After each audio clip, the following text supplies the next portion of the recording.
These days, Lynn is doing her best to get back in the game. I've been working myself to the bone. My jewelry line is doing great. I'm making it, and I'm happy now. The tables are turning right now, and things are looking up for Lynn Curtin. I'm a survivor.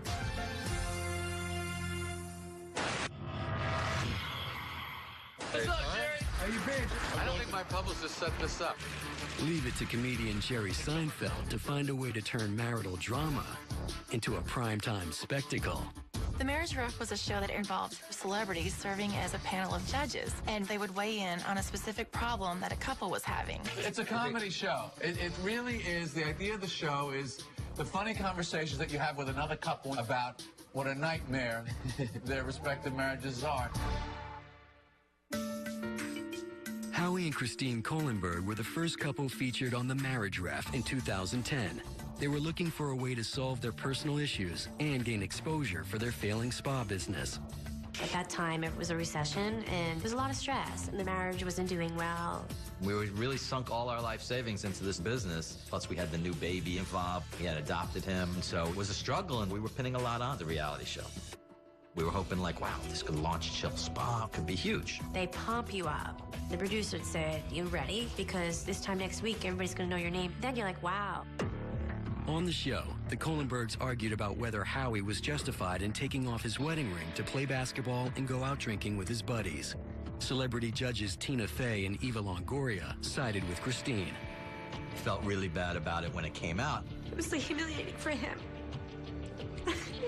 I thought it was gonna be a fun show, you know, but they really made fun of him. So I guess it's comedy, right?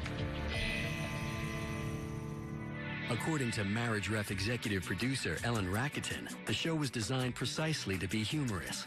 It's a very pro-marriage show. A lot of times it's just silly stuff. Make no mistake, this is a comedy.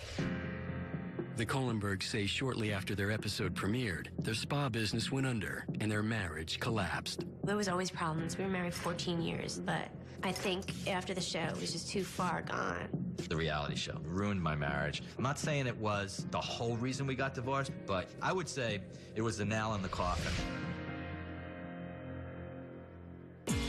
After the split, Christine flew to Los Angeles to try her luck in showbiz. I was getting some opportunities coming my way. I did a test shoot for Playboy. I filmed a small, short movie. I was just trying to get on my feet. Then the bad press came out.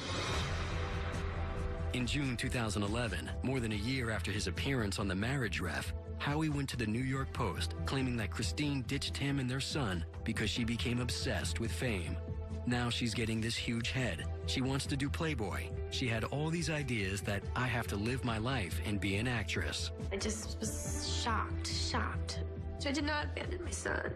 I love him, but it was better for him to be with his father at the time because I lost everything. And that really hurts me a lot. Howie also took a very public shot at Jerry Seinfeld, saying the legendary comedian ruined his life. Jerry responded in true Seinfeld fashion, saying, "I love it, I love it, I love it, that he's having problems and blaming me. Anything that alleviates the withering, blithering boredom of existence, I'm in favor of."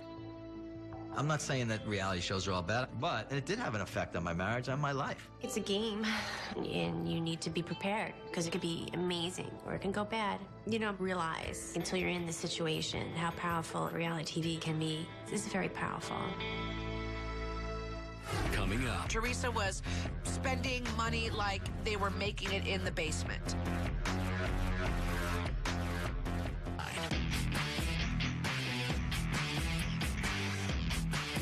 Unscripted television shows are the new soap operas, and like any good drama, strong personalities work best. Reality shows all sort of follow a very similar format of who's the cheerleader, who's the basket case, who's the athlete, who's the nerd, who's the villain, who's the bitch.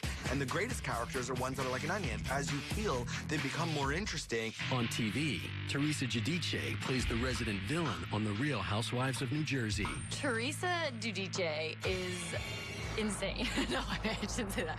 Teresa Giudice, she's almost like a caricature of herself. She's just loud, and she uses her hands to talk, and her accent. You think? Everything's big with her. Teresa was the one in season 1 who was famous for the table flipping incident that made headlines around the world. Millions of viewers began tuning in because of the Giudices and their troubles. Look at that family. For 5 seasons, Teresa, her husband Joe, and their 4 girls lived a life most Americans only dream of. Teresa was spending money like they were making it in the basement. But the fairy tale ended in October 2009 when the Giudices told the courts they'd run into severe financial problems. In July 2013, things got uglier, even by Jersey standards.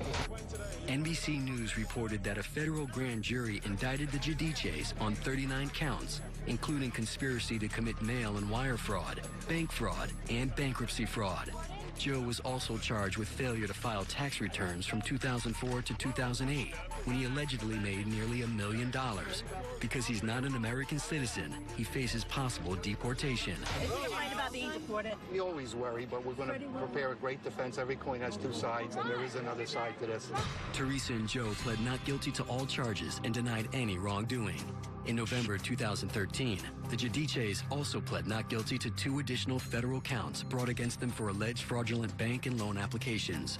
Their trial is set to begin on February 24th, 2014. If convicted, Joe and Teresa could each face up to 50 years in prison and millions of dollars in fines.